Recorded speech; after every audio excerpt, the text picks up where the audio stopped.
Donald Trump নিজেকে বলেন friend of India, বাস্তবে করেন সম্পূর্ণ তার উল্টো।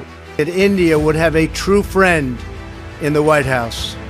2025 হোয়াইট হাউসে বসে সিদ্ধান্ত, এক হাতে ভারতের উপর 50% ট্যারিফ চাপান। কারণ ভারত শুধু সস্তায় তেল নিচ্ছে রাশিয়ার কাছ থেকে দেশের মানুষের জন্য, অথচ গোটা দুনিয়া তুরস্ক, চীন, ইউরোপ, রাশিয়া থেকে তেল কিনছে। আর শাস্তি শুধু ভারতের জন্য। ট্রাম্প চান ভারত নিজের স্বার্থ ছেড়ে আমেরিকার আঙুল ধরে চলুক। ভারত যেন শুধু মাথা নত করে, নিজের স্বাধীনতার পরিচয় না দেয়। এটা বন্ধুত্ব? এটা সহযোগিতা? না, এটা স্পষ্ট ব্ল্যাকমেল, রাজনৈতিক অপমান। ভারতকে বড় বন্ধু বলে দুঃসময় পেছন থেকে ছুরি মারা, এটাই হচ্ছে ট্রাম্পের ডিপ্লোমেসি। ভারত স্পষ্ট জানিয়েছে ট্রাম্পের পক্ষপাতী চাপে চালিত নীতিতে আমরা মাথা নত করব না। ভারতের ওপর বৈষম্যমূলক শাস্তি চলবে না। India bows to none, no compromise, no Trump bull.